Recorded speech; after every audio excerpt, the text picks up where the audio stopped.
Hey guys, this is Julian from the future. I am so sorry for how long this episode went. I went too hard because I just absolutely love Scream 6 so much and was so happy to talk about it. So definitely, if you have to take breaks while you listen to this, that is perfectly fine. I did talk about Scream 6 for a while and it was very late, so if I sound like I'm getting tired, it's because I was. But don't worry, everything is all fun and hope you enjoyed this episode. Thanks.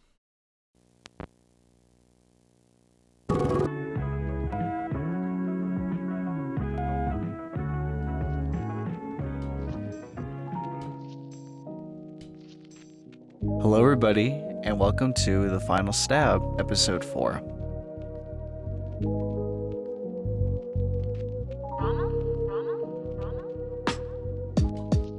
The time has come. We are here to talk about Scream 6. And I'm really excited to talk about Scream 6, especially because I have officially seen Scream 6 times in the theater. So I'm very excited to talk about Scream 6, and of course this is just a fun little quick discussion, as I'm talking to myself about this. I will say I do apologize in advance if I miss anything, if I don't talk about certain stuff, or if I miss anything while I talk about Scream 6. Don't be afraid to let me know in the comments if I miss anything, especially since, I have not seen like the bonus features they've done for Scream 6. I've kind of just done like more like internet research of stuff. Of course, go in the comments section below, or have anything to just want to talk about. Like I said, go in the comments section down below and just don't be a dick about it. Now, if you are new to this podcast, I will just let you know in advance. Definitely catch up on all the other ones if you'd like.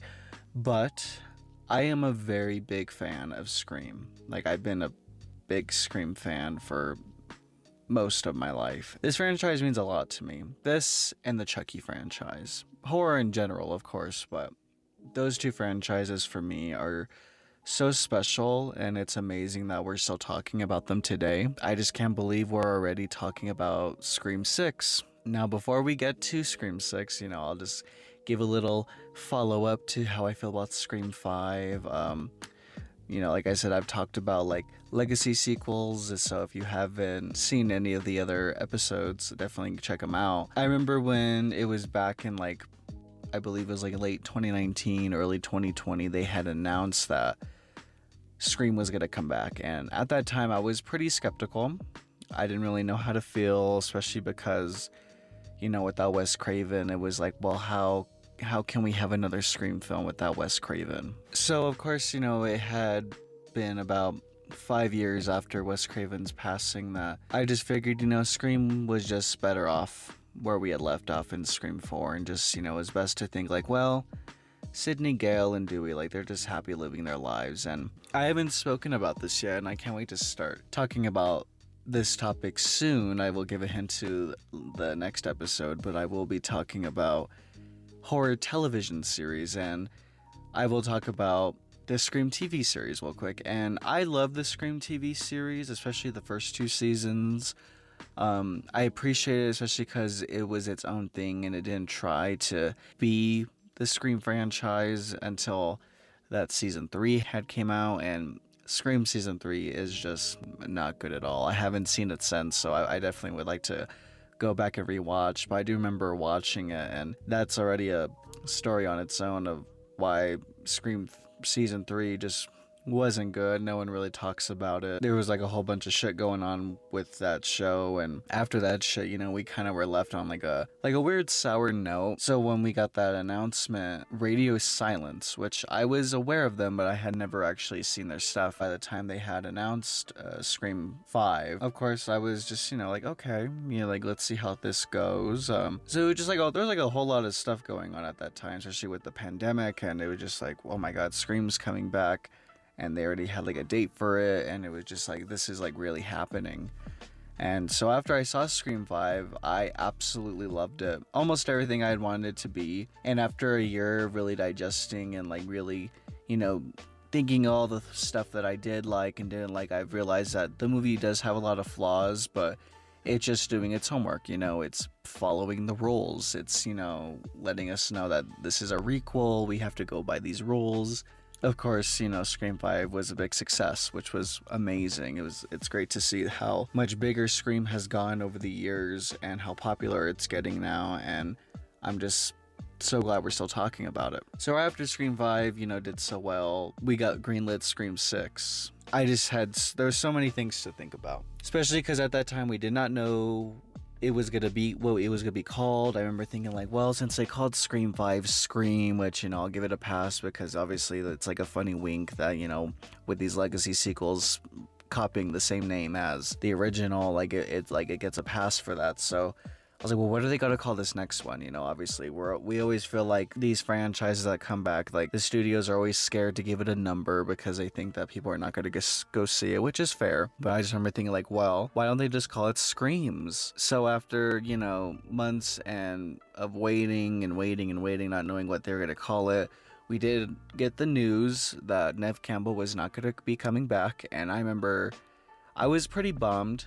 But I respected her decision, especially because she definitely deserves to be paid more. She is literally the face of the franchise. So the fact that she was not satisfied with what they had offered her and she didn't want to do it anymore, and I don't know if she was thinking about doing it. We don't know anything, right? Well, I respected her decision, and I just remember thinking like, well, they did a good job establishing these new characters in 5 that I'm like, okay, so let's have them be the focus, which is fine. And then they announced that Courtney Cox was going to come back as Gale, so at least it didn't feel like it wasn't like we're completely missing something, even though we were missing something pretty big. But it was also just worth experimenting, like how will a Scream film work without Sydney? Do we really want to see her get chased again? Do we really want to see her getting attacked again? Let's just have Sydney be at peace, and now with these new characters, see how things can go. So then later on, they announced that Hayden Panettiere was going to come back as Kirby, and the amount of excitement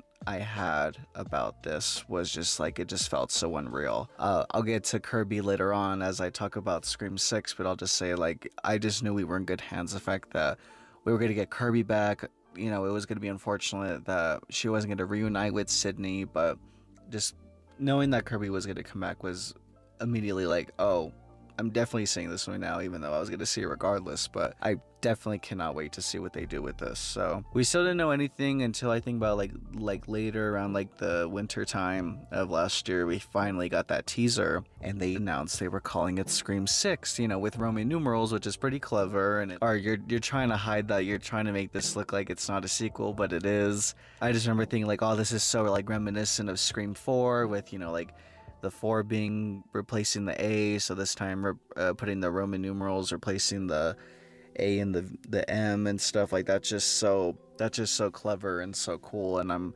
glad that they went with that. And of course we got announced that it was going to be taking place in New York, which I was absolutely on board with, because of course I wanted them to do something different, bring something new, bring something fresh. Let's not keep going back to Woodsboro. So we just had like a bunch of cool stuff coming with this. And then they also had announced that Samara Weaving was going to be the cast. So I remember when Scream 5 had came out, and before Scream 5 had came out, like the year before, I had saw Ready or Not, and I absolutely loved it. I remember just thinking like, oh, I can't wait to see what Radio Silence does with this. That's when I like found my love for Samara Weaving, and I think she's just such a brilliant actress, and she's just amazing. And I'm glad that she's part of the horror community. And I remember when Scream 5 was coming out, we were hoping she was gonna get it, but she couldn't. I believe it was because she was filming either the G.I. Joe movie or that one Hulu show. I'm not too sure. So it was kind of a bummer that she wasn't going to be in Scream 5,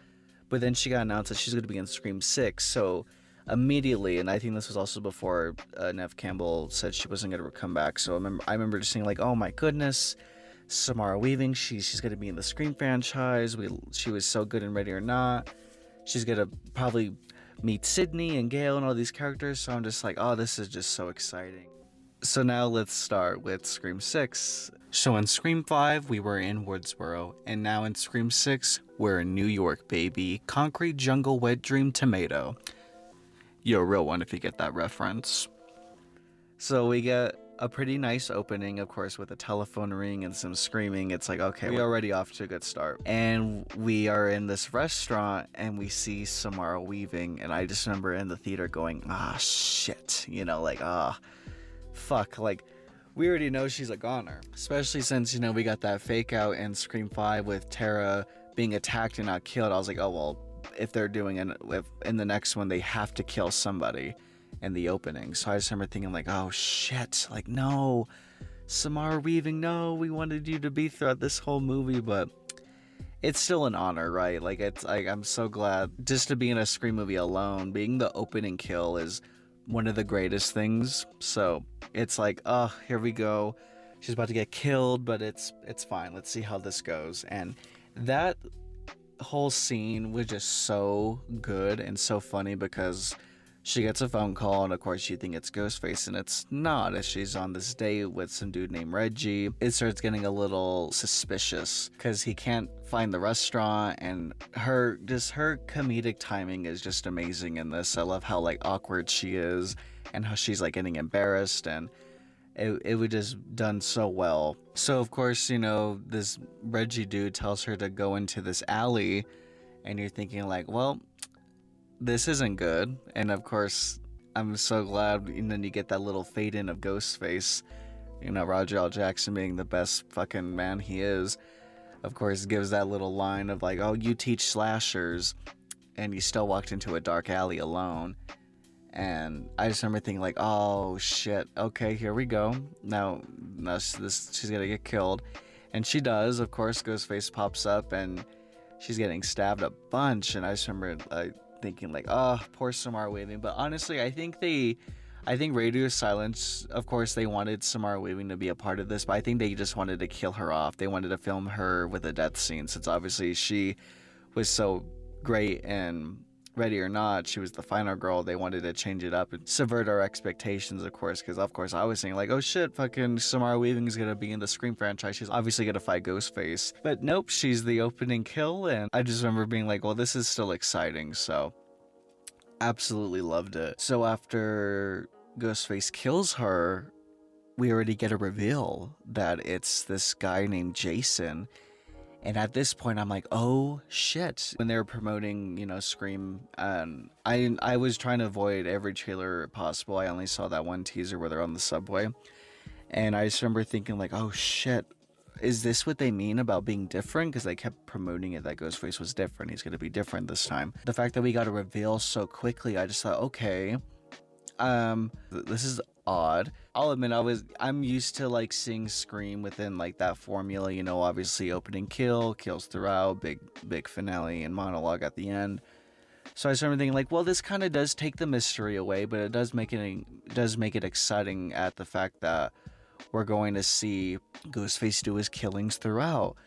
And of course, you know, this Jason dude, we see him unmasking, putting the robe away and stuff, and I'm like, oh shit, okay, this is nuts. And this Jason dude, who is played by Tony Revolori, I don't know if I'm butchering that or not or whatever, but Tony Ravioli, he's great in like Grand Budapest Hotel. He's really famous right now in the new Spider-Man franchise. And it's funny because I honestly didn't click with me hearing his voice on the phone, so I just kind of, it was still like a great surprise. Just the way that Roger L. Jackson, the way he said, now I see something red. Oh, it's so fucking good. You would expect like a title card after that, you know, you expect the title to pop up after he, you know, slices at her.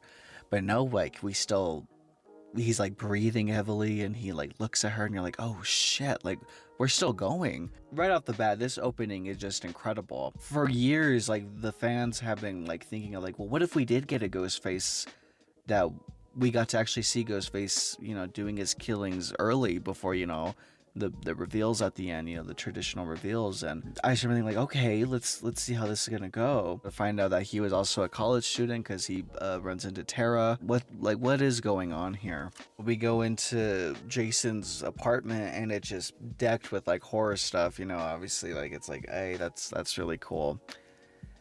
Not saying I relate to him, but obviously we have really the same interests. He opens up this like shrine in this closet and it's all this like stab stuff, and you're just like, oh, okay, so we're dealing with another like stab fan here. And that's a thing too I will address, you know, because obviously with Richie and Amber, they were like these stab fans who wanted a better stab movie. I won't spoil too much of the show, but I will say like that was one of the motives in one of the seasons, that the killer would just say killer because they were a fan of horror films. And that honestly, like, that takes everything away from what the Scream franchise is. Like, obviously Billy Loomis, said in the first one, our movies don't create psychos, they make psychos more creative. And thankfully I don't get the same vibe from this. Obviously these are these horror fans who are just crazy people, but I don't think they're crazy because they watch horror films. I think they're just crazy because they're fucking crazy. Of course, we'll dive a little more into that as I talk about Scream 6, but so of course, we're dealing with these stab fans. Whenever Jason gets that call, I'm like, oh, it's probably not his friend Greg. Because that's what we end up finding out later on, is that, oh no, there's two of them. Holy shit, like, we're already, like, by like 10 minutes in and we're already finding out who the killers are. Whenever he gets that phone call from Greg, I'm like, it's probably not going to be Greg. It's obviously going to be Ghostface. And it is. And this whole sequence is just great. Like, whenever Ghostface is asking Jason of like why he killed his teacher, why he killed, Samara Weaving. So I forgot to mention her name is Laura. She's this film professor. Turns out she gave him a bad grade on his giallo paper, which that alone, I remember in the theater just like freaking out because finally the Scream franchise has acknowledged giallo films. If you don't know, giallo films are like they're Italian horror slashers or whodunits, and it's like it's about time that we finally got a reference or a mention of giallo films. And Dario Argento, Mindy ends up referencing Argento later on, and that was already like, oh, the freaking Guy and James, who are the writers of the new Scream movies, they know what they're doing, and I'm glad that they're doing it because it just feels like such a huge wink to like the horror fans out there. Like I said, I'll get to the rest here in a minute. We end up finding out that Greg and Jason are doing this because they want to finish Richie's film. So you're like, oh shit, okay, so there are these stab fans who obviously are aware of who Richie and Amber are, so it's like, okay, so this is what's happening. A traditional Scream follow-up. It looks like this is like the new trend now, is that these stab fans are going to be coming after the survivors. So since we're still like in the opening, we haven't even seen the title yet, we're like, okay, so now Jason is clearly dying. It was also great to see that Jason was watching Friday the 13th, Part 8, Jason Takes Manhattan. It's like they had to, right? It's like they had to include this somehow. And then Ghostface does this game of warmer, colder, and he's looking all around the apartment. And once he opens that fridge, he sees Greg's completely dismembered body, his severed head, all his body parts are in the fridge. And I'm like, oh, finally, this is like the level of gore like we've been like asking for.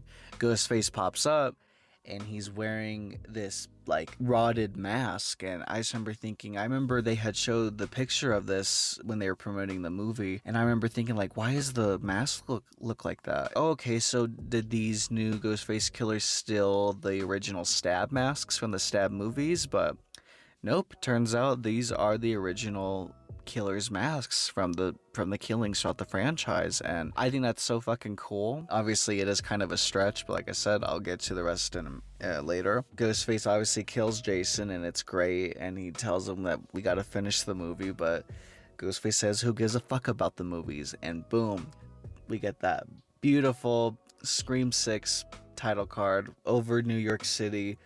It's so beautiful, and I'm so glad that they are calling it Scream 6. This is a true Scream sequel. We get this badass song called In My Head. And that song I've been just playing on a loop ever since Scream 6 came out, and we already off to a badass start. I love the Scream 5 opening. Of course, it kind of was just rehashing the original Scream opening, but with a little twist of it, making sure that Tara didn't get killed. So to finally see an opening with kills was just amazing, and we're already off to a great start. So then now Samantha, who is having her therapy session, she tells her therapist that there's these rumors starting with her, and I think that's so cool, and it's like so realistic. Like, yeah, there's gonna be like those fucking idiots who like think that she's the killer. I love how there's like these Reddit posts with fan art and everything. Like it's so like scary to think like, oh well, this is kind of realistic. And I thought it was kind of funny how he was like so shocked that whenever she told him that she was Billy Loomis's daughter,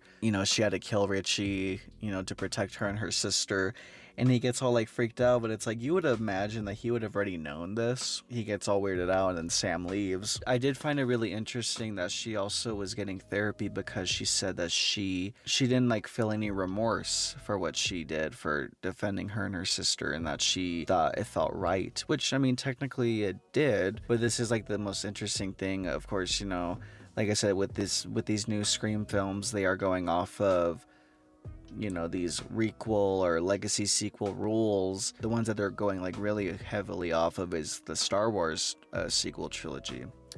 And that's something I've noticed a lot with horror fans, is that we're also either into Star Wars or wrestling. So I think it's pretty funny that like we're going off of kind of like the Star Wars requel rules in a way. Like, sorry if anyone hasn't seen the Star Wars films, I'm gonna kind of spoil them a little bit, but we end up finding out in Rise of Skywalker, which was the final chapter in that trilogy, that Rey was actually Palpatine. She was born through evil. So that's kind of like the relation here, is that technically like Samantha is the Rey of the franchise, or also of course like the Sydney, really, but you know what I mean.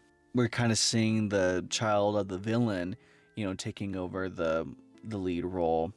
You know, I feel like that was also intentional. Now, after Samantha's therapy session, we get to meet Quinn. And this is something that I give so much props to these new Scream movies, is just the casting. They find like really good people. Like I'm really it's really exciting to see the casting choices they have, because these people that they find are just incredible. So right off the bat, I immediately like Quinn. I like Annika. I like Ethan. I like Danny. Quinn is kind of like the slutty, you know, you would think she's like the slutty bimbo, or of course she's she says sex positive, so she's just kind of like the chill, like sex positive one. Annika, who is Mindy's girlfriend, which is pretty cool. It's cool to see that Mindy also now has a love interest. And Ethan, who is Chad's roommate. And Danny, who is the cute boy across the hallway. Or we are establishing these new characters, which is pretty cool. We go to this frat party. Immediately loved Annika because she's like very protective. Her and Mindy are very protective of Tara because she meets this like creepy dude at the party. And I really appreciated the Omega Beta Zeta reference. Obviously that's a reference from Scream 2. And that's another thing I forgot to mention. We are back in this Halloween setting. This is the first time we really know it is Halloween, but I think Scream 5 also took place during Halloween. I'm not too sure, because I could have sworn I remember outside of Stu's house or Amber's house, you can see a pumpkin. What other time do people have pumpkins if it's not the fall or the Halloween season? For sure, obviously, it's the Halloween season in this one, and obviously that's really exciting. So we get to see Chad and Mindy. They're the same selves. Chad's his little goofball self. Mindy's her badass self. I'd say that this is definitely was my favorite versions of them than from Scream 5. They definitely were a lot better this time. Sam goes to protect Tara. She tases the dude in the balls, and then they're starting to fight. Tara is like shit over the fact of what happened to them. Like I said, stay tuned, because I am going to talk about Scream 7 here in a bit, but I have some thoughts of how I think of Tara in the Scream franchise, but we'll get to that later. Oh yeah, then they played fucking Billie Eilish, which threw me off. I thought that was kind of funny. I appreciated the continuity of keeping Tara's scar from when she got stabbed in her hand. That was really good. And I was not expecting her and Chad to be this new... I did not expect Tara and Chad to fall in love with each other this time, which I thought was quite interesting. I'm also glad that obviously Sam and Danny, you know, you would expect them to fall in love as well. I love how they just immediately cut to... They cut to it. They've already established that they have been hooking up, and I'm so glad we didn't waste time trying to, you know, make it like this like love story. So we get this like news broadcast about the killings from Jason and his teacher. And I hate the way the news broadcast looks. I think it looks so cheap, but like I said, some nitpicks throughout when I talk about Scream 6 here, but I'm very excited to also talk about the pros and cons, but mostly pros because I love Scream 6 so much. We get to meet another character, which is Detective Bailey. Detective Bailey was always on my radar, especially because it's like, well, we haven't had a cop yet, suspect in the franchise. Technically, you can kind of count Mark from Scream 3, but I digress. And it was really cool since we got a little like fake out after that. Whenever Sam gets the phone call and you think it's gonna be Ghostface, but it's actually Gale. And so at this point you're like, oh, where's Gale? We need to see Gale, but we'll see her soon. Now we're finding out that the killer is dropping all the masks from the previous Ghostface killers. And this idea alone is so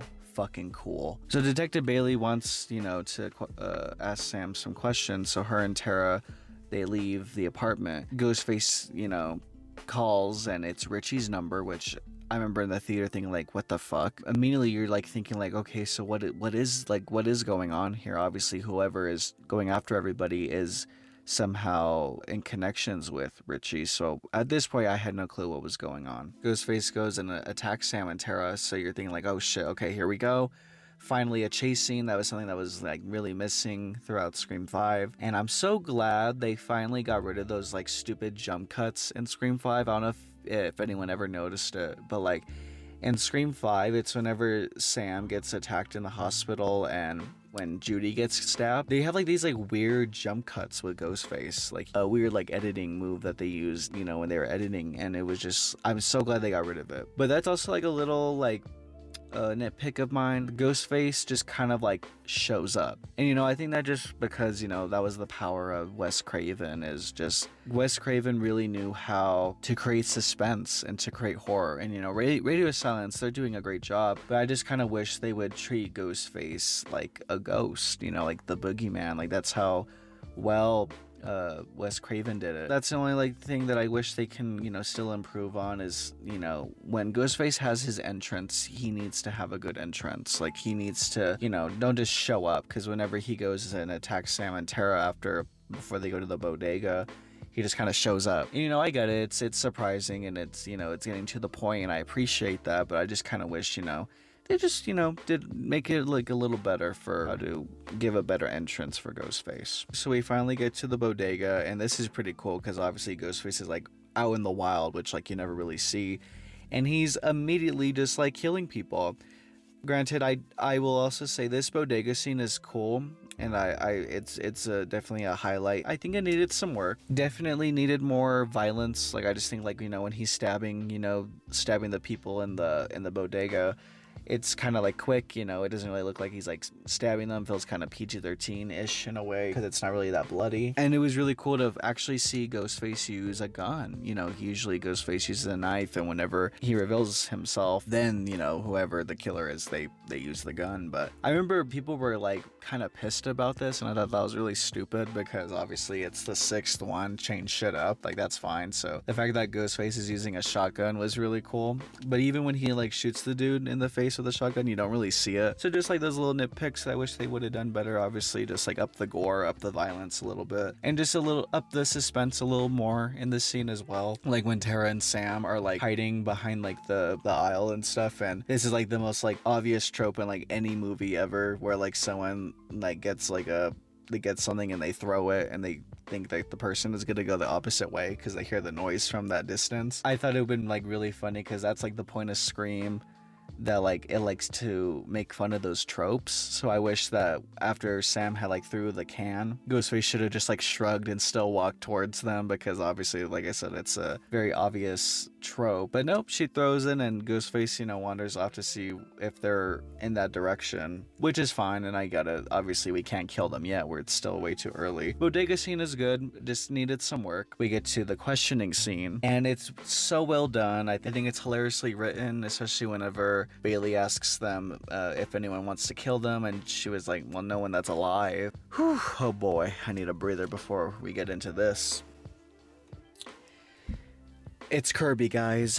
KIRBY shows up, and I just remember in the theater, it just felt unreal. To see Hayden Panettiere back as Kirby Reed, it was just insane. So let's talk about KIRBY a little bit here. Interesting choice to give her a wig. I don't know why they wanted to give her a wig. I think her with her natural hair, she looked perfectly fine. But I like it. She's looking like Tiffany Valentine here with her leather jacket and her short blonde hair. So I like it, and it's a nice touch, but it's noticeable that it's a wig, but obviously she still looks great. This has been like a huge like fan theory that KIRBY was still alive. I've always wanted to think that Kirby was still alive, but obviously way before even Scream 5 came out, the majority of people thought she was dead, and even Wes Craven wanted her to come back, even though Kevin Williamson, who of course is the creator of this franchise, he was like, no, Kirby is dead. She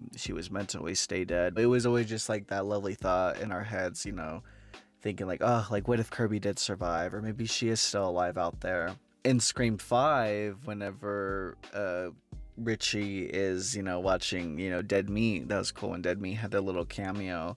You see that little picture of Kirby and it says Woodsboro Survivor. And I ended up finding out that I think it was like the second or third time I had saw Scream 5. Definitely did not find that out the first time I saw it, because you really have to like look for it when you find out. So to find out that Kirby was still alive and out there, it was just such a big moment, and it was just such it just felt so unreal. Obviously, you can argue and say fan service, but I don't give a shit.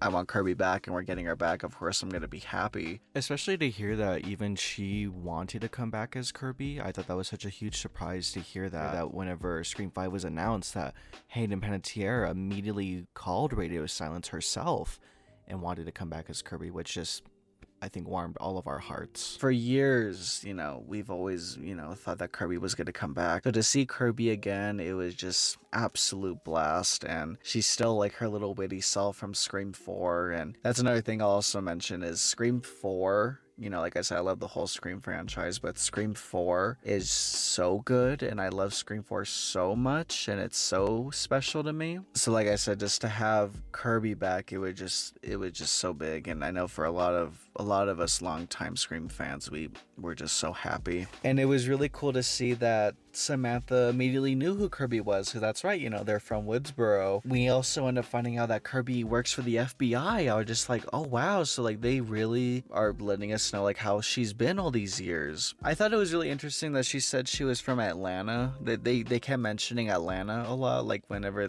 they talked about Jason and Greg, they met each other in junior high in Atlanta. I just wonder why Atlanta. Especially for Kirby, since she's from Woodsboro, I don't know how she ended up there. Anywho, she's an FBI agent from Atlanta, and she had been. So it was cool to like get that little lore to know like, oh yeah, that would make sense that while Kirby was a senior, Samantha was a freshman. That's really cool that they immediately knew who Kirby was and weren't like questioning like, who was this chick? Absolutely smart idea. Then we end up finding out that Ghostface had left another mask at the bodega, and it's Jill and Charlie's mask from Scream 4. And immediately at this point, I'm like, oh my god, Scream 6 is finally giving us what we want. Quit telling us everything that we know from the original. We already know. The fact that we are now here in the 6th chapter, tell us everything. The majority of us are going to know. So I'm glad that they were not hiding anything anymore. Like, they're letting us know that this is a sequel. And of course, I'll get to Mindy's amazing monologue. We finally get to fucking see Jill and Charlie's mask, and we even got to see Kirby's scar from when Charlie stabbed her. And this is just like, wow, like this is just like giving us everything that all of us Scream fans wanted. Right after find out that they can't leave New York because they're suspects, we get that little beautiful music of Trouble in Woodsboro, that classic Trouble in Woodsboro music plays. Another little nitpick I will say that these new Scream films just aren't really giving is the music. I don't mind Brian Tyler. I think he's an excellent composer, but just I don't know why they didn't get Marco Beltrami. Marco Beltrami's music throughout all the Scream movies that he did, 1 through 4 are incredible. So whenever Scream 5 came and, the music for Scream 5, I just thought it was really generic, and unfortunately, I have to say the same thing for Scream 6. I still just wasn't really impressed. I say, some, little moments are done better than in Scream 5, but I think that's one of the things that kind of takes away from these new Scream movies is the music. Before I talk about Scream 7, I think obviously, if they do make Scream 7, I think they'll probably keep him. Just, that's the only thing that's kind of missing, and I do wish would just be a little better is the music for the new Scream movies. So obviously when Tara and Sam leave the police station, they're getting all these reporters going after them. And lo and behold, it's Gale. She's popping up asking them questions like they're complete strangers. And Samantha goes and tries to punch her, and then she dodges it. So funny. Obviously great callback to Scream 1. And then Tara actually does get to punch her, which is even funnier. I remember even thinking like, well, that's kind of fucked up, you know, like Gale still ended up writing a book about it when she said she wouldn't. But it is typical Gale, so I'm glad that even when Samantha tells her like, what would Dewey think? That's another thing that we're really missing here in Scream 6, obviously, is Dewey, because, you know, fortunately we lost him in Scream 5, but I'm glad that they still kept his spirit alive. It was also really funny how Gale had said that everything was about true crime limited series these days. That's another really funny nod. Finally, we get that explanation of why Sydney is not here. So to hear that Gale was the one to let them know that she talked to Sydney and she said her marker's safe and they're gonna go take the kids somewhere safe and that she deserves her happy ending, it's like, oh, incredible. Great job. You know, let us all know that Sydney's okay and that she knows what's going on, but she needs to focus on her and her family. Absolutely love it. It was done so well, especially to have Gale say it and to her say that Sydney deserves her happy ending. Chef's kiss. They couldn't have handled it any better. So after Tara finally are done talking to Gale, we get this cool little moment. Obviously, you know, we gotta get some kills up in here. Therapist is, of course, watching Invasion of the Body Snatchers. It's pretty cool. Another little dead meat Easter egg. Their little VHS is underneath his TV. That's awesome. This was a good sequence. I think this kill here was done well. The only thing is, I wouldn't mind a phone call. You know, obviously this is Scream and we expect more phone calls, so the fact that Ghostface literally just knocks on the door or whatever and just kills him right away, it's a great kill, you know, smashing his face into the barred window and stabbing him like right through the face was really cool. I wouldn't mind a phone call, you know, have it make the therapist think that Sam is calling him or something. It's still a good moment, especially since we end up finding out that that's Roman's mask. Ugh, Scream 6, you're doing it so well. Ghostface gets Sam's file. Boom, red right hand starts playing, and I'm like, ugh, this is Scream, baby. We finally get the little, like, we're in college, you know, that's what Sam says. Step 2 took place in college. Obviously, this is also a college setting, except we're not really focusing on that. That's like more Scream 2's thing that they're in college, but no, this time it just, we're in New York, and I'll get to how I feel about the New York setting later. We finally get to Mindy's monologue, and it's so good. I thought her monologue in 5 was great, and now her monologue in 6 was great when she finally reveals that there is no sequel to the requel because they don't make sequels anymore because they're in a franchise. In the theater, like, just like laughing, they like, oh, that's funny. Because obviously that's the point of these Scream movies is, of course, you know, that they're a very famous franchise. They are made because they have a purpose. She just points everything, you know, talks about how even main characters have had to die for their franchises to go on, so anyone can be killed.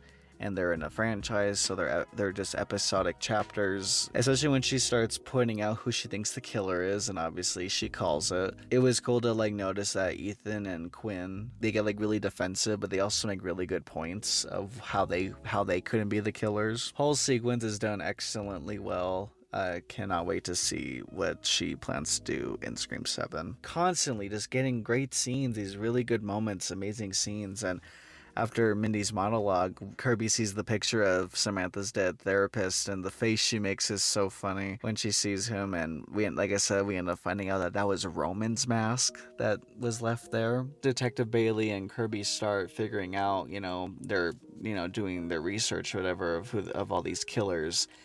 We get this fucking beautiful wall of every single Ghostface throughout the franchise. It just still blows me away. And this is also why I'm like, how in the world can someone go see Scream 6 without knowing anything? Because literally they're seeing the entire franchise in front of them right now. So obviously for the fans, this was just an absolute treat, showing literally every killer from the franchise and saying that there's 9 killers, or obviously after this, you know, technically there's kind of 12 or 14. The only thing I didn't like about the wall though was the picture they used for Nancy. I thought it was a horrible picture they used for her. I feel like they did her dirty with that. I wish they kind of used a different picture, but obviously it's still well done. Detective Bailey is getting a little suspicious of Kirby. We start slowing the pace a little bit once we have this like fun little dinner scene with Tara, Sam, Mindy, and Chad. or as now they refer to themselves as the Core Four, which is really cute. So then Ghostface just kind of pops up again, and Danny sees him through the window, which, at least, gets a pass there because it's a really good bit. And then Quinn is on her bed, and she's talking to a police officer on the phone who she's trying to hook up with or something. And we end up hearing about this, I believe it's either Paul or it's not Paul. That was like a funny little joke they made before, whoever she was sleeping with, and Ghostface goes in there and kills him, except we don't see it till later. I'm kind of jumping ahead here, but it kind of works in any way. We could have saw him get killed on Scream, or we just see his body later on, but I think it works either way. This whole sequence is really cool. Finally, we're getting like a really good fight sequence with Ghostface and Mindy, since Mindy's finally actually getting to, interact with Ghostface than with her little interaction she did in 5. So obviously we get these pictures of Quinn getting attacked that Danny's sending to Samantha. I'm like, oh, this is really good. Ghostface throws Quinn's body at them. We end up finding out, oh, Quinn's dead, in quotation marks. Quinn's dead. Good and really clever and such a great bit. And this was also a really good moment because when he stabs Annika, it looks good. It looks really good, especially her scream. She has a really good scream in this scene. It's like really intense. Whenever they lock themselves in the room and Danny gives a fucking ladder to, help them cross the building, it's really intense. It reminds me of the movie Nerve because you feel so bad for Annika. She's literally bleeding out. Now she has to do this like extremely risky thing of going through another window to another building.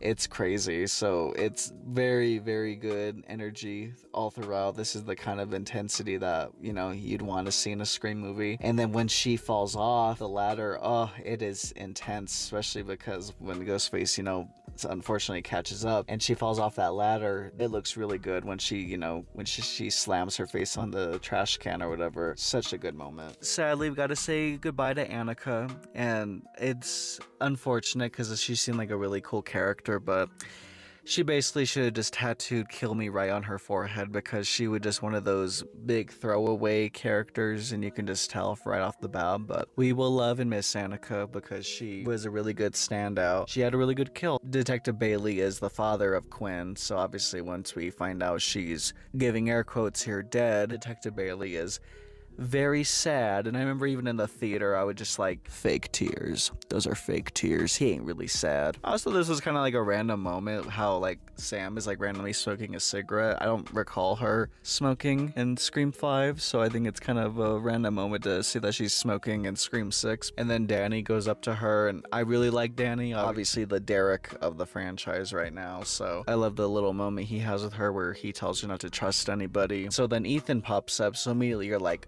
so clearly Ethan's doing this because obviously he wasn't there, but he said he was in study hall, so it's kind of giving like a little slap on the wrist, even though Mindy's like, number 1 on suspect list, which is absolutely fair. Finally, Gale and KIRBY show up.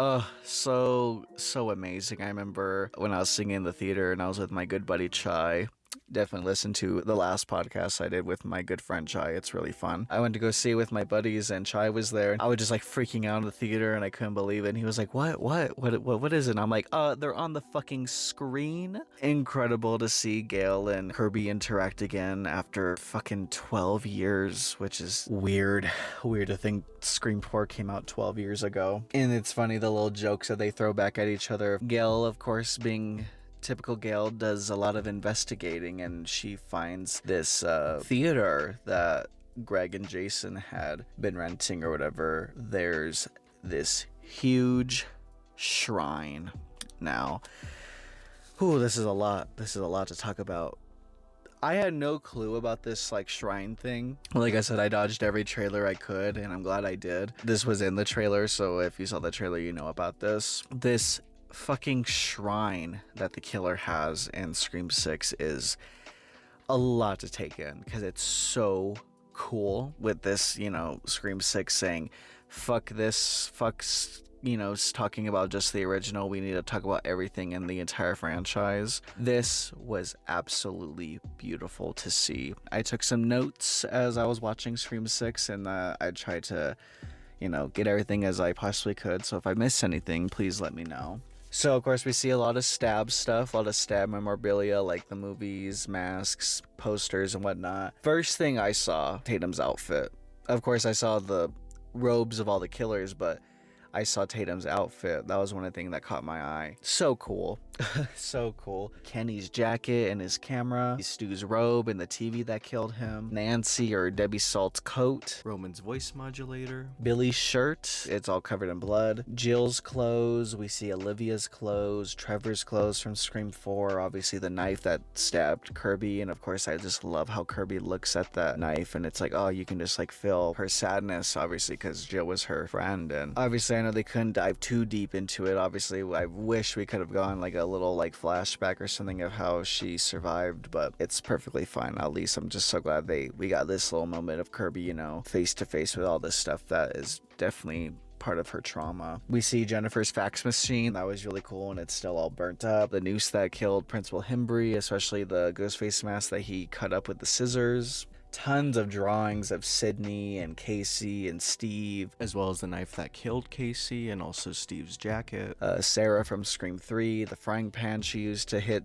Roman in the face in Scream 3. We even get like a little sweater from the college from Scream 2, all of Gale's books, and I think I counted 9 of them, so it looks like, obviously, I'm sure one of those books is the one that she wrote about Cotton Weary whenever he got accused of killing Sydney's mom. So I count 9, and I know she obviously wrote about each entry, so you'd assume she'd probably have 6 books, but I counted 9, so obviously she wrote maybe more stuff. I remember in Scream 4, see, this is me being a little nerdy here, but I remember in Scream 4, Dewey had said Gale was writing fiction, so maybe she wrote fiction novels of Ghostface, not too sure. Yeah, there's a lot of fucking shit in this scene. Like I said, I try to notice everything I possibly could. So many drawings of most of the characters all throughout. I could have sworn there's even a picture of Sydney and her mom. Of course, you know, we get this beautiful and sad moment of Gale looking at all of Dewey's stuff, and it's really sad, and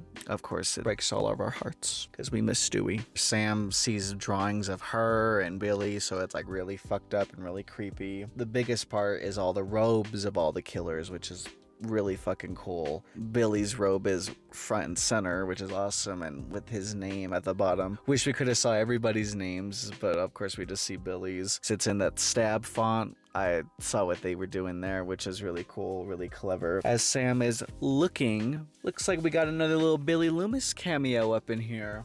Now, I'll talk about how I felt about, you know, that in Scream 5. I absolutely loved it. I remember, I know some people were kind of against, you know, Billy's cameo in Scream 5. I loved it. I had no problem with this, especially since we're establishing that Sam is his daughter. Perfectly fine. So fucking cool. Of course, who wouldn't want to see Skeet Ulrich? And he looks fucking great still. I was not expecting him to come back in Scream 6 with his cameo. So to see it again was fucking cool. Obviously, it's really cool because I know it's obviously just hallucinations or just, you know, visions or whatever in Sam's head. Like, I have no issue with it. Obviously, Sydney saw visions of her mom in Scream 3. There's nothing wrong with this. Kind of felt like they just had the urge to do it again because they just thought like, oh, everyone loved it so much in 5. Let's do it again in 6. Maybe this is the last time we see him again, but we'll see when we get to Scream 7. Gale is showing everyone the shrine, and she's telling, and they're questioning, like, well, where did the fuck did all this shit come from? And she's like, well, evidence, because cops love money. And there's only one cop in that room. Really interesting line there, Gale. Tara gets, like, really, like, triggered by all this, so she, like, runs off, and this is a huge, I guess, fan service moment, but oh well, boo-hoo bullshit, I don't care. This is fucking awesome. When we found out that Kirby was gonna come back, oh my god, she's gonna interact with Mindy, and Mindy is basically also like, you know, she's the Randy of the franchise, but Kirby was the Randy of Scream 4, so to see both of these two horror nerds, you know, interact, it was just beautiful. So this little cute little moment they have of how she's like, well, I hear you're a horror fan, which is the best Nightmare on Elm Street.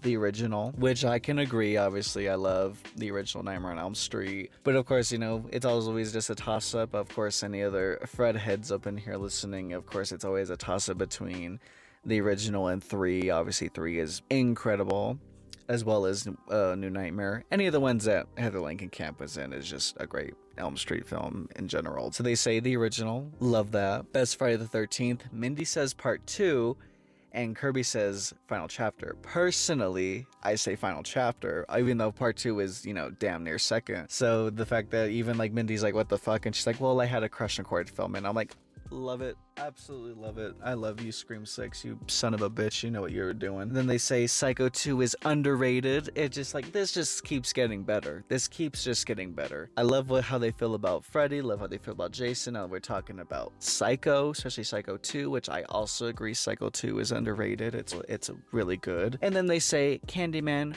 original or equal. And they go, both. And I remember in the theater I went, debatable. Personally, I don't think I would say both, but OG for me. But respect. After Tara gets all pissed off, she like runs off. Kirby goes to go talk to her. We get this really beautiful moment with Sam and Gale, and finally, you know, we're getting some questions answered, which was nice. I wanted to, obviously we'll all want to know, like, well, who the fuck is their mom? Obviously she had to have known Sydney and all them. She probably went to high school with them, since Billy cheated on Sydney with this woman. I believe her name is Christina. So they talk about their mom, and they just kind of say, well, she cut us off. I'm like, okay, well, I kind of wanted to know who she is, and, you know, like where she's at and all this, because I know she was supposed to be in Scream 5, but they decided to cut her out because they just thought it would have worked better without her, which I agree would have been, it felt a little too much with her being around and stuff. Kind of funny to have Gale be like, well, fuck her, so I hated my parents too, which is also really cool. We never like got to like know a whole lot about Gale's past and, you know, who her parents were, so that was cool to hear that she had not liked her parents either, which obviously, you know, makes sense. Well, then Sam asks her, is like, well, what do I do, you know, and she goes, well, you have to meet that special person, and then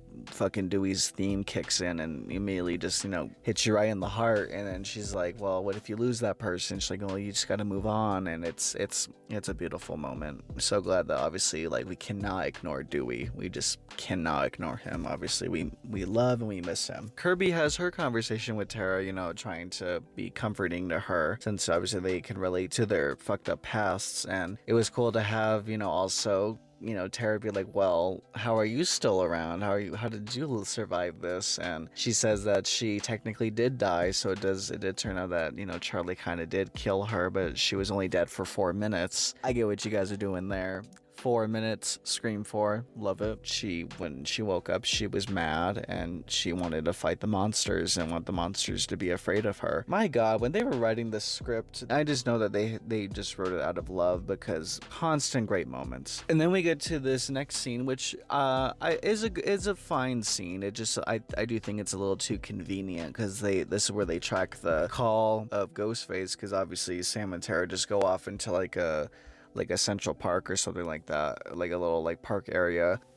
That's something I also need to point out with Scream 6, is this new setting of it taking place in New York City. At first, I was just a little bit underwhelmed with how they utilized New York City, because it's not necessarily your typical New York setting that you usually see in a lot of movies. At first, before I did my research, I kind of thought that wasn't a good thing, because, you know, you would assume that we would have saw Ghostface like in Times Square, Empire State Building, Statue of Liberty, any of that stuff. But it turns out that was actually intentional. From an interview I saw with the directors, they said that they did not want to have it be so generic of how we're used to seeing New York shown in a lot of movies. And I respect that, even though I do feel like we could have used a little more of it. If you're going to have it take place in New York City, it's kind of a toss-up, right? I get kind of conflicted with it, considering that you kind of feel like if you're going to have a movie take place in New York City, you gotta go big. And I do feel like that's another thing with these Scream movies, that they just kind of feel small. I don't really know how to describe it. Like, it's hard to compare from these new ones, 5 and 6, to 1 through 4, and it's just really hard to compare and see how different they are from each other. And I think you can tell how small 5 felt, because it's clearly a COVID movie. You can tell it was filmed during a pandemic. You know, a lot of things take place on sets or in really small spaces. And now with it being in New York, where obviously New York is a much bigger world, it still somehow feels kind of small. And I also do know that they didn't even film in New York, which I also kind of felt like was a little bit of an issue, because you can kind of tell I know it was filmed in Canada, and granted, don't get me wrong, they still did a good job, giving the effect that it takes place in New York. And obviously, with all the footage of New York, I'm sure most of it is just stock footage, but I do feel like they did a good job, but it just kind of feels small still. And that does kind of worry me for Scream 7, is that I feel like Radio Silence has trouble building atmosphere. And obviously, I do feel like there was much more improvement with Scream 6 after Scream 5. So all we can say is hopefully we can do a little better with Scream 7 with, just making the world feel bigger and building a bigger atmosphere. That's also just a little nitpick of mine. But don't get me wrong, a lot of the stuff that is used in Scream 6 is done well. Obviously, the subway scene is the biggest highlight for sure. Magically, Ghostface just kind of calls them as if he knows. Well, obviously, of course, it all adds up to, once we get to the finale. And I also love whenever Ethan, Mindy, and Chad are with KIRBY as she's tracking the call, and Mindy's like, this is how our Uncle Randy died, and it's really funny. But we end up finding out that Ghostface is nowhere near Sam and Tara, but he's actually at fucking Gale's apartment. Now, this is another thing that we gotta really discuss here. So we're talking about Gale finally getting a phone call with Ghostface. And it's funny, 6 movies in, Gale has never had a phone call with Ghostface. She's been attacked by Ghostface and interacted with Ghostface, but she's never had a phone call. And it's funny how even Ghostface acknowledges that. And I remember they had mentioned this in Scream 5 that she lived in New York. And it's funny how she kind of like just has like this boyfriend, and I don't think we even catch his name.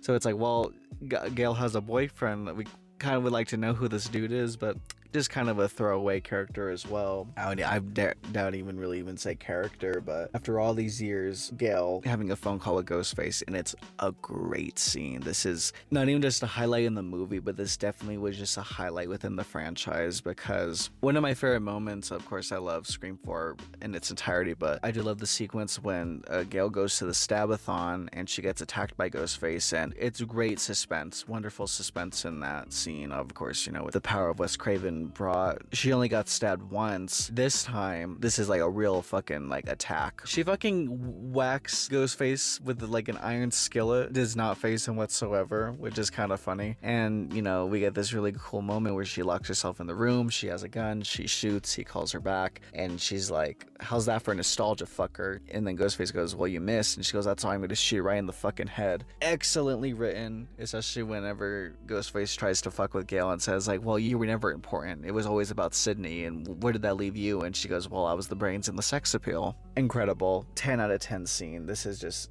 wonderful. Absolutely love Gale's attack, especially because, the first time I saw it, I remember even before Scream 6 even came out, I was like, oh, well, if Gale's in it, she's a goner. So Ghostface does stabs her, I believe, in the shoulder and then in the leg, and then I just remember thinking like, oh, fuck, here we go. And then finally you think that Gale has the upper hand and she's about to kill Ghostface, but he stabs her right in the gut with a piece of the shattered glass, and it's like, oh, fuck, and the music is like all uplifting. This is at least, I'll give props to the music here, because it is good, but it's not great, but it's good, and it's at the level and tone that it needs to be. Thankfully, Tara and Sam make it in time, and Ghostface takes off, but she delivers this beautiful line of saying that he never got me, and to make sure to tell Sydney that he never got me. And it's like, fuck. So you're thinking Gale's dying here. Thankfully, the paramedics get there in time, and they say Gale has a weak heartbeat. So it's like, okay, so she's still breathing, she's still alive, and of course they take her in. It was a lot to take in. I remember the first time, it was just so scary. And so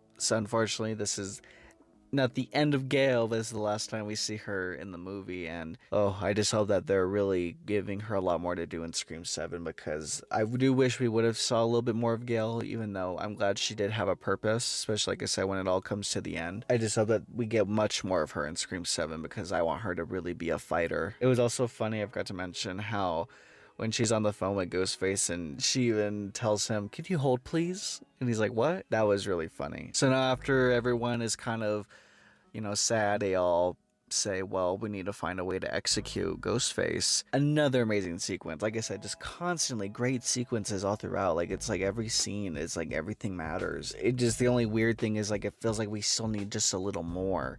I don't know if that just me being greedy or something, but I don't know. It just like constantly great sequences. So we go on the subway, and huge props to the set designers and to everyone that did this whole sequence, because obviously they had to build a set to do this whole subway sequence, because there's just absolutely no way you can actually film in a real subway. So there is a lot to look at. I tried everything I could to make sure that I got everything I could. So like I said, anything I miss, feel free to let me know in the comments. There are so many costumes once they go down in that subway. Something I didn't notice until literally like the 6th time I saw in the theater is you can hear people chanting "Evil Dies Tonight" from fucking Halloween Kills. First thing you see, I believe, is Mojo Jojo from Powerpuff Girls. I'm just gonna, name everything I can. People dressed up as Chucky and Tiffany, which is really cool. And I remember even when the teaser dropped, people thought that the Tiffany was KIRBY. Little did we know that was just someone in a Tiffany costume. We see a Freddy and Jason, Pinhead, Jigsaw, Michael Myers, the Shining Twins, the Tethered from Us. We see some drag queens, which is pretty funny. We even, I didn't know this is till the last time I just watched Scream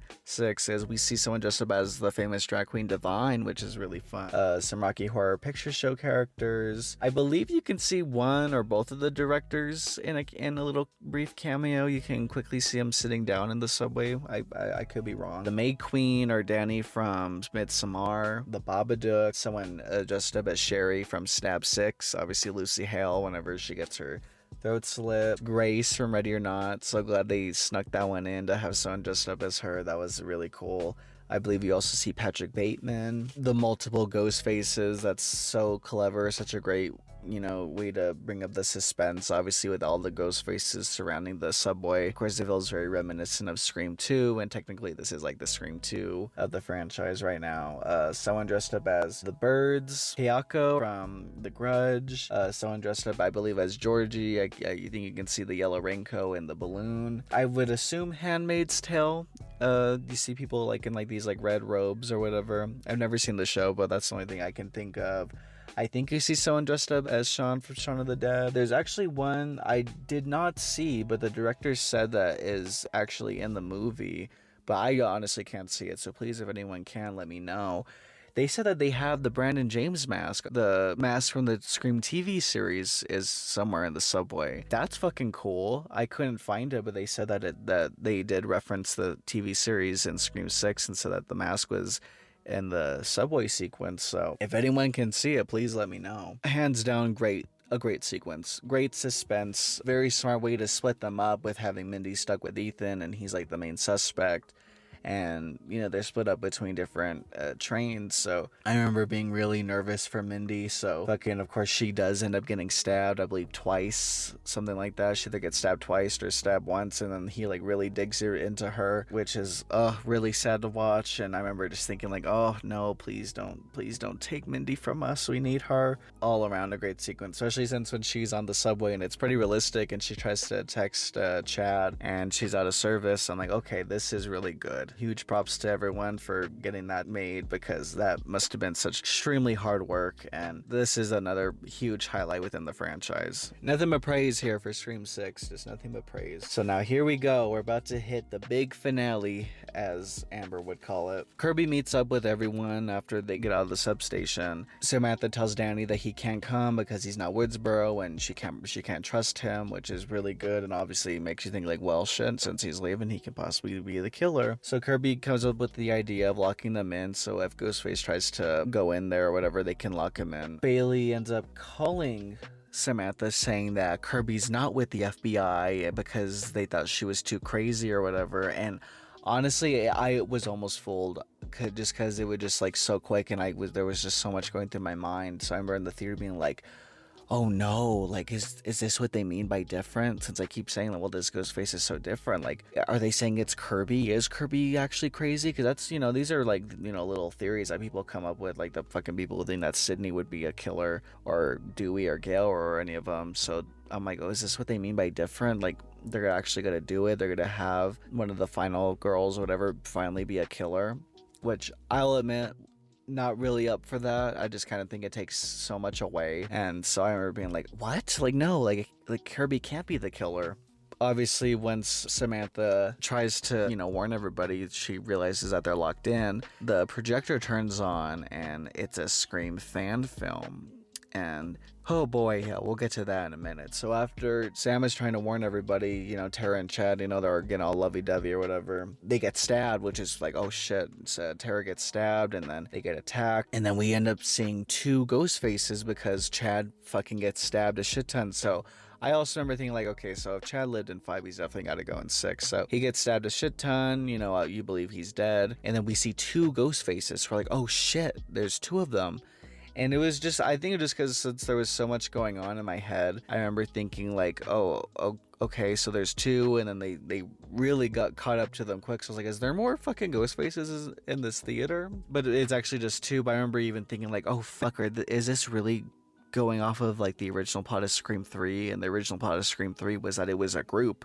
It was like a bunch of people it was like Stu's group or something like that. I could have sworn. And so I was like, are they really going off of this? Is Stu gonna come back? Like, I remember because I almost thought Stu was gonna come back in Scream 5. The fact that I thought it again for Scream 6, fool me once, shame on you. Fool me twice, shame on me. Chad gets stabbed like 10 times. So once Kirby finally comes back and she tells him like, well, one of them knocked me out, Detective Bailey walks in and Ghostface is behind him and she goes, behind you, and fucking obviously he shoots her. Now this obviously was like, well, no shit, of course Detective Bailey was involved. So we end up getting that first reveal that Detective Bailey was one of the killers, or involved with the killers. Like I said, I'll get to that in a minute. Finally, we get the first unmasking, and it's actually Ethan. And I was pretty shocked, but just because, they were trying to make it so obvious that it was him that you try to think that it wasn't him, which they tried doing that with Amber as well. So they did it again, and I'll admit I was fooled again because I really wasn't expecting Ethan, just because, just kind of thought it felt a little too obvious. But it's actually Ethan, and I didn't hate it. I thought it was pretty interesting. And honestly, I thought that the killers were either Detective Bailey or possibly Mindy. Just because it was like, well, like I said, they're trying to be different. And so I figured, well, are they actually going to try and make one of the survivors from the previous Scream movies one of the killers? But once it all came together, whenever Ethan revealed that Bailey and him were related and that's actually his dad, once the second Ghostface was about to reveal himself clearly, I was like, oh, and Samantha goes, Mindy, and I'm like, no, it's clearly Quinn. And it was, and she faked her death. Really, really cool, really clever. Definitely threw me off. I didn't catch until that very moment that it was her. And it's not like it's not been done before, obviously, within all the Scream movies. Billy faked his attack in Scream 1, Roman faked his death in Scream 3, so it was cool to finally see a Ghostface fake their death again. And then we end up finding out that, yeah, these are Detective Bailey's kids, and that's probably not really their names, but obviously we don't know their real names, so I'm just gonna have to refer to them as Quinn, Bailey, and Ethan. And it was so cool, obviously, when we got down to the final masks, and Quinn had Stu's mask, and then Ethan had Nancy's mask, and then he puts it over her coat or whatever. Oh, so good. I love it. Now, obviously things just aren't adding up a little bit, and by the time Quinn tells Samantha that they killed their brother, it's like, oh shit, this is Richie's family. Immediately, this is like, oh, okay, so we're just kind of rehashing Scream 2, except this still feels fresh. It's not, this doesn't feel cheap to me. Some people probably felt like since basically they rehashed Scream 1 with Scream 5, they're technically kind of rehashing Scream 2 with Scream 6. I'm not afraid of this trend. I think as long as you're bringing, new flavor to it and making it fresh, I have no problem with it. And I thought they did a really good job, because you don't really expect that, especially since, with this, family revenge, coming back, it makes perfect sense for the movie, especially since, we've never had like a family together. Obviously, with Billy and his mom, they were killers, but those were from two separate movies. We never had like a full like family of killers in one movie, which was pretty interesting. We never had like a three groups of killers. Technically, we had five killer reveals in Scream 6, which is just really crazy, except obviously we never got to really see Greg in action at all. And, we got to see Jason just a little bit, but really the main trio, we haven't had that done before. And we also haven't had a cop. So it would just like a lot of this just, it all added up and it didn't feel like random. It felt really good and appropriate for the story this time around. So now obviously once we find out that Ethan and Quinn are the killers, it's kind of hard to tell who killed who, because I tried doing like little research of like who people thought Detective Bailey killed, but I don't think Detective Bailey killed anybody. I think he was just involved in hiding everything and placing all the evidence, to all these different crime scenes, because I think Ethan was killing everybody after, he had killed Jason. And then after Quinn faked her death, she took over and then, attacked Gale and stabbed Mindy on the train. I don't think Detective Bailey killed anybody. Maybe he killed Jason, possibly, but I think he was just mostly just there to hide everything and to make sure that Ethan and Quinn don't get caught. But what do you guys think? Who do you think who killed who, or who attacked who in Scream 6? I would love to know. So it made sense, especially when Gale had pointed out that cops love money. So it turns out, this is all evidence from all of the crime scenes throughout the franchise. And, I think it is kind of a bit of a stretch, just because it's like, well, how realistic really is that? The fact that Bailey had said that he had collected all this evidence for Richie to, build his collection. And it's like, that's insane that he tracked down all of this stuff, all of this evidence through all these crimes just for his son's weird obsession for the love of the stab movies. Like, that's crazy. Just kind of like a bit of a stretch. That's why I thought like, well, it's not impossible to own a lot of movie props. So I just thought like maybe this is from the stab movies, but no, it's all from the crime scenes. So it's kind of a stretch, but it's like, do we really have to make it that realistic? It's like, hey, this is just really cool. So, I can definitely just let that slide. So while Bailey is giving his whole monologue and he says that this is a tribute to his son and it has to be the place where she dies, the Scream fan films that are playing over the projector onto the theater screen is just like, that says a lot about what the directors and the writers were going for with this, because it just speaks so much to a lot of us Scream fans that, there's a shit ton of Scream fan films out here. And I'm sure a good majority of the Scream fans who are a fan of the franchises have all probably made a Scream fan film. And so that just like really spoke to my heart. That really lets us know that these are Scream fans that make these movies for the Scream fans. And it just absolutely warmed my heart, especially because that's how I started on my channel, was making a Scream fan film. And I just thought that was really cute and really awesome. So I really applaud them for that, for, the fact that Richie was this stab fan and he was making these stab fan films. It's really funny and it's really cool. Detective Bailey is, this whole monologue again, as we get during the big finales, and Detective Bailey is going after Sam because she killed his son. It's all well done. I still think it's all well done. I think that it's so over the top, especially whenever he's like, suffers and dies. The way he yells at Samantha is really funny. So it's all in great Scream fashion. And I'm glad that this was one of the motives that they went with, because like I said, I've been doing research of Scream 6, and I know in one of the interviews the directors did, they said that they were just constantly trying to figure out the motives, and this is the one they set on. And that's another thing that I have to mention is, like, I don't see how else Sydney would have benefited in this story. That's also why I think, like, Sydney didn't really need to be here. And I think that's a good thing. I mean that in a good way. Obviously, I think Sydney should be there because she needs to be there. Obviously, Sydney was back in Scream 5 because Dewey was killed, and it was the only way she was going to go back to Woodsboro. But in this case, no, it's Sam's story, and there's not a problem with that, because obviously huge props to everyone for making these new characters and making them so likable. And that's also another thing that I thought was kind of funny. It's like, damn, like Richie had to have been quick on those drawings. You know, he was just sketching up a shit ton. You know, if all these are his stuff and these are his drawings, that also means that he must have had incredible photographic memory of whenever Dewey was killed, because technically he wasn't even there. So it's funny, I can imagine like the way Amber was telling Richie of how she killed him, obviously drew exactly how it looked of whenever Dewey was killed. Like I said, just those little moments that's like not necessarily realistic, but it's still cool. Sam is having a little, what we say, girl boss moment whenever she tells Bailey that obviously Richie wasn't even doing most of the kills. It was all mostly from Amber. That was really funny. That's also something I noticed. I'm like, no, I think Amber mostly did most of the kills in Scream 5. That was really funny to point that out. And then they just fucking start losing it, this crazy ass family. Thankfully Kirby gets back up, because you realize, oh shit, Kirby's, you know, she's not on the floor anymore after she got shot. But fucking Ethan, that little bitch, fucking stabs her again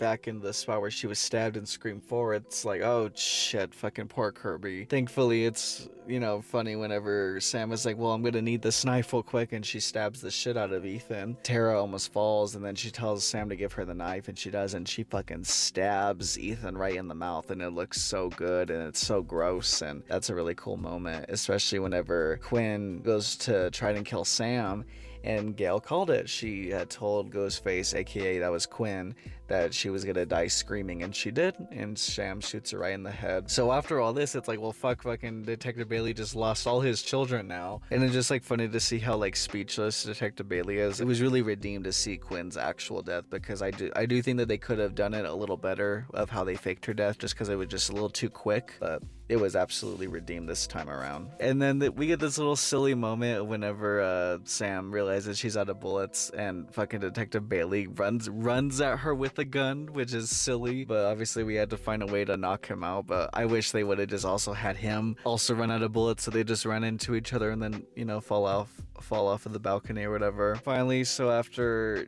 Bailey wakes up, Sam calls him. It's like, I love how extra she had to make it. She had to put on the Ghostface costume, she had to call him, but it's really cool, and especially when she asks him what's his favorite scary movie. And I also wonder, like, was Tara also on the phone? Maybe she was doing the voice. Probably not, I don't know. Very, very well done scene here. So after they're done talking on the phone, Sam stabs the shit out of Detective Bailey. I think I counted like 31 times or something like that. She stabs him a shit ton. And it's such a cool nod of whenever she takes the Ghostface costume off. It's such so reminiscent of Sydney in Scream 1. Detective Bailey's death fucking rules, especially when she stabs him right in the eye. That was really sick. And then of course we get Red Right Hand playing again. So fun. We love when we hear Red Right Hand. We get that final one last scare, and obviously fucking Ethan pops back up. Fucking Kirby makes sure to smashes his head with Stu's TV. Oh, it just like I said,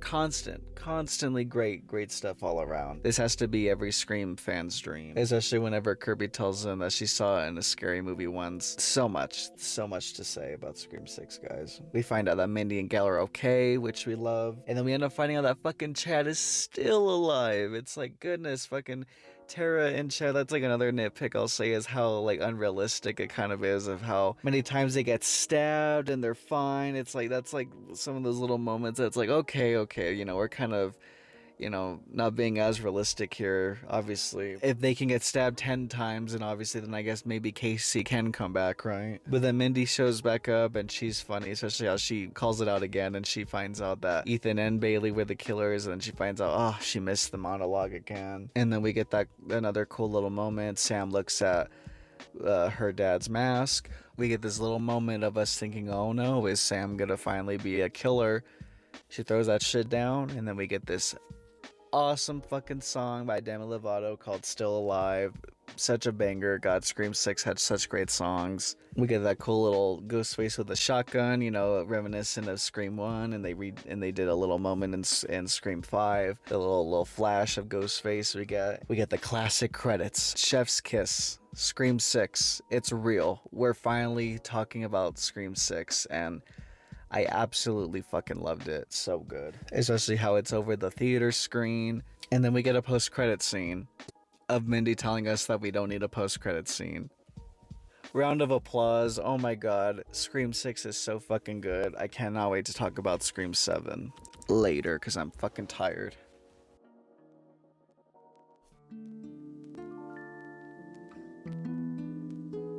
Well, I'm glad you all loved hearing me just completely suck Scream 6's dick. And if you're still here at this point, thank you, because I am very excited to talk about how I feel about Scream 7. So let's talk about what I think Scream 7 should do. Since we're at like this trend of these new Scream movies, you know, kind of rehashing previous ones. Technically, we're like in a new trilogy, I feel like, because with Scream 5, they were kind of rehashing Scream 1. Scream 6 was rehashing Scream 2. So, I don't mind this trend, and obviously, you know, this is all just what I think Scream 7 should do, because who knows what they'll do, because I'm pretty sure we're getting a Scream 7 after the success of Scream 6. I do think they should rehash Scream 3, and I say this because this has been my theory ever since Scream 5 came out. Ever since I've read the original script of Scream 5, and I feel like they're slowly hinting things for Scream 7 ever since Scream 5. I do not know if anyone else thinks this way. I've yet to see if anyone has caught on to this, but personally, I think Tara is the mastermind behind all of this. Why do I think that? Well, I personally think Tara, Amber, and Richie planned all of this. Because in the original Scream 5 script, it had turned out that Amber and Tara were girlfriends. And I think they took that out of Scream 5 for a reason. Because I think they're trying to set something up for Scream 7. I say this because I just feel like it would be pretty clever for us to, this whole time, with 2 movies, thinking that she is this survivor and she was actually the killer the whole time. But I'll try my best to quickly make sense of this, because I know you might be thinking like, what? No, that doesn't make sense.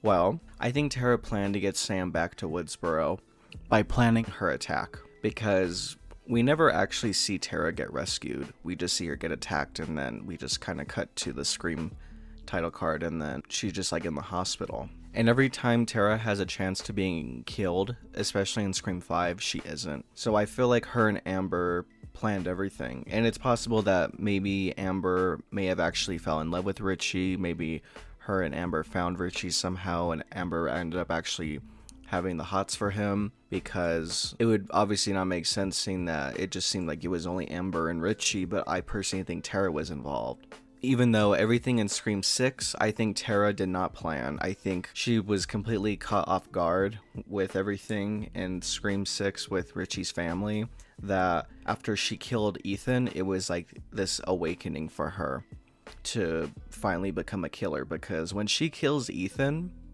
she looks a little too excited to do it. And I'll explain everything else as I talk about how I think Scream 7 should go. So personally, I think Tara is the mastermind behind all of this. Obviously, with Scream 6, I liked how it's 1 year later, that takes place in college.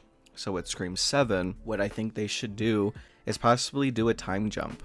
I think we should cut to 2026, because it'll be 30 years since the original Scream. I just would rather have Tara and Sam be full-on adults, and I think that there should be another stab film in the making. So technically, I kind of want them to sort of rehash Scream 3, but not completely. And I know some people may not agree, but this is the only reason I think, this is the only way I think they can do it, because there's always commentary, right? There's always commentary with Scream 5 about requels, Scream 6 about franchises. I think Scream 7 should be about ending trilogies again, because that's also kind of like the trend now with the Halloween requels to the new Star Wars sequel trilogy. And I can see like Mindy being involved this time, and her being like, this is the 3rd chapter in a trilogy, and this is the one where all the fans are gonna hate it or something. I don't know. Not saying that they should like intentionally try and make a bad movie, but they should kind of joke about that, considering that obviously Halloween Ends and Rise of Skywalker were, you know, not necessarily liked by a lot of people. So I think they should try and make a new stab film. I don't know if it should be about, you know, the events of Scream 5 and Scream 6, or it should be about just like another stab film, because I think what they should do for the opening in Scream 7 is they should have a fake out opening, you know, kind of reduce Scream 4 in a bit. I think we should have a scene where they get like either a girl or a guy.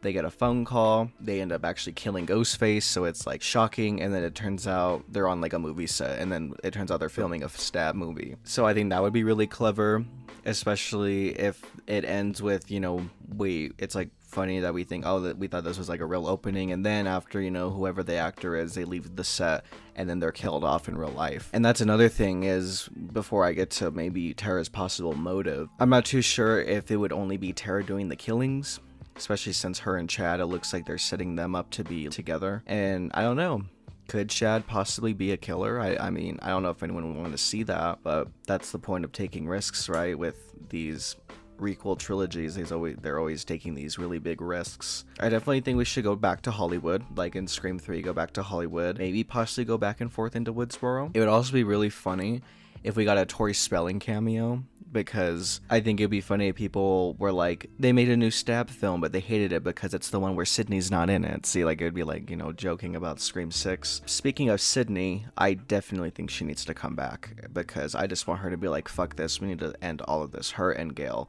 I want her and Gale to have such a strong relationship.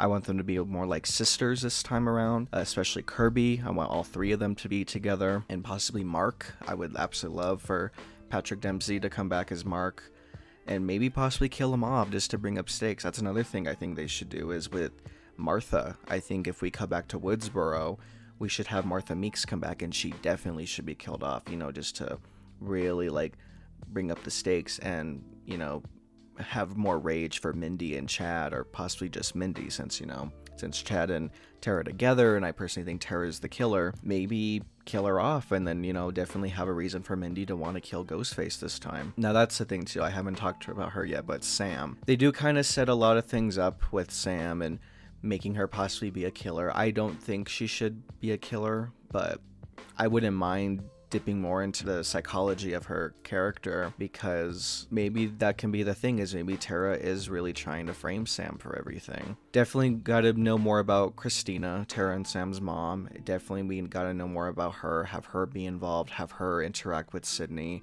I can see her being, because they make her sound like she's like this drunk, I can see her being like rude to Sydney, and Sydney just kind of like being shit over with her. So yeah, definitely have Christina come back, and we got to get to know who she is. That's the thing now, because like I've already mentioned all these characters. Also, I forgot to mention Danny. Definitely bring back Sam's new boyfriend Danny, and possibly kill him off as well. We're already looking at people I'd want to see back, obviously, as Sam, Tara, Mindy, Chad, Danny, Sydney, Gale, Mark, KIRBY, and Martha, and their mom, Christina. I feel like that's already a lot of people, so I don't know if we really could add any more new people. I don't know if that'll feel like too many people in the movie, but we shall see. Another thing that I think would be pretty big here is knowing a bit more about Jason and Greg. We didn't really get to know a whole lot about them, so it'd be interesting just to kind of know who they were and know about their parents. That's another interesting thing I've noticed, is we never really get to know about like the parents of the Ghostface killers, like Stu's family, Charlie's family. So it'd be interesting to know, like, how do they stand in all this, the fact that their children are killers. I think that'd be really interesting to dive into. So other than that, that's the only thing I can think of for like plot wise, is I think that they should be making another stab film. Sydney should be involved, and she's involved because she just wants to end all of this, her and Gale and KIRBY. And then Sam, Tara, Mindy, and Chad are getting attacked. But like I said, I think Tara is behind all this, and I say this because I think Tara is the Roman of the franchise. As we all know, Roman was Sydney's half-brother, and he, you know, the reason why he had done all of this was to get back at Sydney for her having the life he would never got to live. And I think that's kind of the thing here with Tara, since we find out that Sam is the daughter of Billy Loomis, and she left after she found out about that. I think Tara wants revenge for Sam leaving her, and for leaving her with a drunk mom, and for having this legacy of all these, you know, weirdos and all these stab fans coming after hers. I think that's the only reason why this is all happening in the first place. I think Tara and Amber planned to get Sam back in, and so they wanted to find this someone on Reddit, which they found Richie, and he found his way through Sam, and then having Tara fake her attack And that might be a thing people argue is like, well, why would she fake her attack? I think she did it because she wanted it to feel real. I mean, if you kept stabbing somebody who's willing to play along, it's gonna look real. And so when she's screaming and crying, those are real reactions. But like I said, we never actually see her get rescued. I can easily see once the police got there, she probably told whoever was in the mask, I'm assuming it was Richie or maybe Amber, to tell him to leave, so whenever the police got there, it can look like Ghostface got away. Same thing with in the hospital. Whenever Tara was there with Richie and Samantha in the hospital and Sam got attacked by Ghostface, Richie was with Tara that whole time. I think Tara probably told Richie to go scare Sam with the Ghostface costume. I might be jumping ahead here and thinking too hard because maybe they weren't even thinking that hard. I personally think this has been her plan the whole time. Maybe even when she forgot her inhaler in Scream 5, I'm sure that was probably even planned. So I never have trusted Tara ever since. I've thought this theory since Scream 5. So ever since Scream 6 came along, I was always thinking like, well, what is Tara up to this time? And every time Sam is getting attacked, Tara is there for the rescue, but I don't think she's there to rescue her. I think she's there to make sure that she gets to kill her. So with these new killers in Scream 6, I think that Tara's reaction is legit because she's probably thrown off. She wasn't planning to kill Sam yet, so who are all these new people? So after all of this stuff happened, and whenever they got to see the shrine and then Tara got all upset, so I feel like they're slowly just dipping all these things, and she's just tired of being a part of all this. And that's why she blames Sam for it. She blames Samantha for being the daughter of Billy Loomis and for leaving her with her drunk mom. So I think Tara will kill her mom, and then she'll try to frame Sam for it or just try to kill her. But people are interested in seeing Sam turn into a killer. I don't think she should necessarily turn into a killer, but I'm up for the idea of her. I do like the idea of how she doesn't mind killing people. So I think when Sydney comes in, to save the day, obviously to end all this shit, I can easily see like Tara maybe finally revealing herself to Sam, and then Sydney coming in, and they can like kind of redo like the scene like whenever Randy and Stu are asking Sydney for help, and I can see them like crying to Sydney, telling her like, no, Tara's the killer, kill her.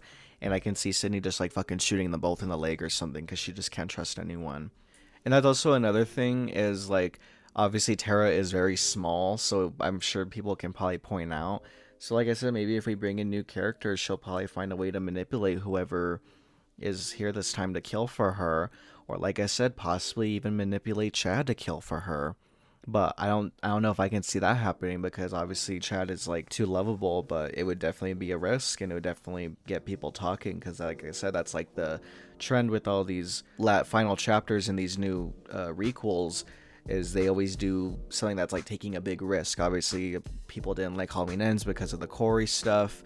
People didn't like Rise of Skywalker for fucking God knows what. It was too many things, but there's just a lot of things going on here. But like I said, there's a lot of, this is just a theory, right? This is just me speculating because obviously I can be completely wrong for whatever the hell they're really planning to do. Obviously with these new Stab movies, we all know that they stopped making Stab movies about the real events since Stab 3 because Sydney didn't want them using her stories. And with these new Stab films, I think that's also what triggers Tara to be a killer again because she doesn't want the Stab movie. She hates the Stab movies. I think that's also something is she wants to end all this. And it'd also be kind of a win, right? Obviously with these fucking Jenna Ortega stans, like I think she's a cool chick, but her fans, man, they're probably in all honesty, they're probably the reason why these Scream movies are even doing so well is because she's in them.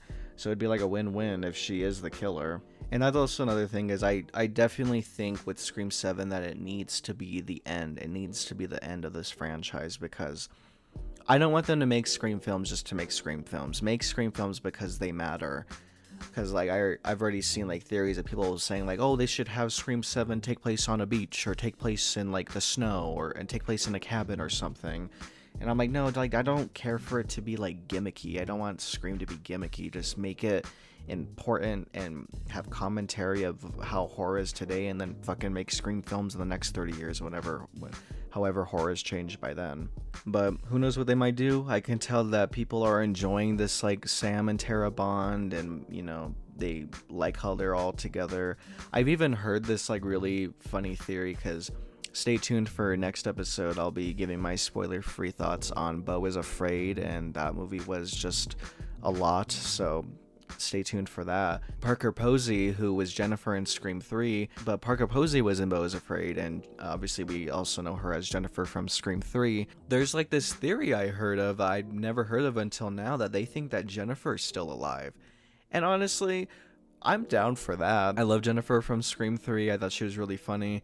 So fuck it, I don't see her why they shouldn't bring her back either. Since fucking Chad and Tara can survive all those stabbings. She was only stabbed, twice? Fuck it, bring her back, I don't care. Like I said, that's the thing. All this is just speculation. Who knows what they're gonna plan to do. Obviously, I do think that Radio Silence should still be involved, because I think they're still doing a great job. At this point, I've just accepted that they're never gonna be Wes Craven. They're never gonna be able to know how his craft and know how he did things, and I'm happy with their style and how they're planning everything. So I absolutely loved Radio Silence, and I love what they're doing with the Scream franchise, because those are really big shoes to fill. And the fact that I think they're doing it so well right now is just excellent. So hopefully they do come back, because everything you hear online is just rumors, but I've been hearing that they're already looking for possibly different writers and a different director, but who knows, because no one really knows. I guess to closing thoughts, the only thing I can think of for Scream 7 is obviously, of course, I'm up for different things, like the cool idea of bringing all these different masks from Scream 6. Like, I'm perfectly fine with Ghostface wearing a different mask. We all know that really badass devil looking Dead by Daylight one. That's a cool one I think they should definitely bring in. Or fucking give Ghostface a different weapon too. Everyone got all pissed off he used a shotgun. I don't give a shit. Give fucking Ghostface a chainsaw. I don't care. Of course, as long as he's, calling people and stabbing people with a knife, I'm not afraid of any other weapons. Change shit up. I also do kind of miss whenever they would bring trivia into the Scream movie. That's why I really love that Scream 5 did it, but I'm so glad they also acknowledged that obviously with the internet, people can just look the answers up. So I don't mind that. That's why they kind of got rid of trivia after Scream 5 and throughout the franchise, because it's easier now. But I feel like they should find a way for Ghostface to still do trivia in a way, because Tara definitely knew her stuff, but when it came to knowing about the Stab movie, she all of a sudden didn't know anything. But whenever she knew about modern horror and elevated horror, she actually knew a lot. So it's not like Tara doesn't know her stuff. That's pretty much all I can think of for Scream 7, guys. If you have any theories, what do you think they should do for Scream 7? I would love to know. I think it's really fun that we're still even talking about the Scream movies today, and that they're relevant and they're actually really good. I definitely think Wes Craven would be so proud, and I'm glad that at least Kevin Williamson is still involved with the franchise. So that's all I can think of. Sorry if this was really long and if anything was really messy, but I had a really, really fun time. So hopefully any other Scream fans up in here listening had a good time listening to me. I'm so happy, and I can't wait to do this again. Stay tuned for next week. Definitely we'll be talking about how I felt about Evil Dead Rise and Beau is Afraid.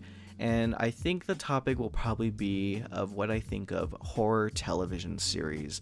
I also plan to have my buddies Sam, Anthony, and Chai on here. You might recognize them from either podcast episodes or other videos in the channel. And we've been planning to talk about our worst movie theater experiences, and that'll be a lot of fun. So thank you guys so much for listening. Wherever you're listening, whether this is YouTube or Spotify, definitely like, share, and subscribe. Really helps the channel. Don't forget to comment anything. I would love to talk about other stuff. And you can also follow me on social media on Twitter and Instagram at @XTheScreamKing. Thank you guys for much for listening, and see you later.